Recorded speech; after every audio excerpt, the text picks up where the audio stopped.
तो क्या बुलडोजर से डर गए राजभर? तो क्या सपा का साथ छोड़ जाएंगे राजभर? तो क्या इस बार बीजेपी में सुभाषपा का कर लेगी विलय राजभर? चलिए इन तमाम सवालों के जवाब जान लेते हैं। आखिर ये सवाल उठे कैसे? आखिर इनके जवाब क्या हैं? सच्चाई हम आपको आगे वीडियो में बताएंगे। दरअसल इस बार हुए विधानसभा चुनाव में राजभर ने अखिलेश यादव के साथ मिलकर चुनाव लड़ा था और 6 विधानसभा सीटों पर जीत हासिल की थी। लेकिन सरकार बनाने से सपा चूक गई क्योंकि बहुमत का आंकड़ा बीजेपी ने छू लिया था। आपको बता दें कि 2017 में विधानसभा चुनाव के दौरान ओम प्रकाश राजभर की पार्टी सुभाषपा बीजेपी के साथ मिलकर लड़ी थी। एनडीए के सत्ता में आने के बाद राजभर को योगी सरकार में मंत्री के तौर पर भी शामिल किया गया था। लेकिन 2019 के लोकसभा चुनाव के दौरान दोनों दलों के बीच खटास पैदा हो गई। इसी वजह से चुनाव खत्म होते ही योगी आदित्यनाथ ने राजभर को अपने मंत्रिमंडल से बर्खास्त कर दिया था।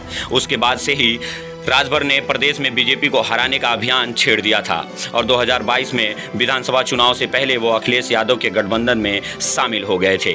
लेकिन नतीजे उनके पक्ष में नहीं आया। गठबंधन साथियों के साथ मिलकर 273 विधायकों के प्रचंड बहुमत के साथ योगी आदित्यनाथ दोबारा मुख्यमंत्री पद का शपथ लेने जा रहे हैं। उससे पहले ही विरोधी सपा गठबंधन में टूट फूट का दौर शुरू हो गया है। आपको बता दें कि विधानसभा चुनाव के दौरान ओम प्रकाश राजभर ने बीजेपी और योगी आदित्यनाथ के लिए जमकर शब्द छोड़े थे, जिनमें योगी बजाएंगे मंदिर का घंटा, चल सन्यासी मंदिर में और मोदी और योगी का बाजा न बजा दिया जैसे शब्दों का इस्तेमाल किया था। लेकिन जो ही चुनाव हुए और सपा ने बहुमत का आंकड़ा नहीं छू पाई, जिसके बाद ओम प्रकाश राजभर के दिमाग में बाबा का बुलडोजर का डर समाने लगा। ऐसे में विधानसभा चुनाव के परिणाम के बाद ओम प्रकाश राजभर के तेवर नर्म पड़ गए थे और जहां तहां बयानबाजी देने से बचते रहे। ऐसे में लोगों ने समझ लिया कि बाबा का बुलडोजर अब ओम प्रकाश राजभर को भी डरा दिया है। बताया जा रहा है कि सुहेलदेव भारतीय समाज पार्टी के राष्ट्रीय अध्यक्ष ओम प्रकाश राजभर सपा का साथ छोड़कर एक बार फिर से बीजेपी का दामन थाम सकते हैं।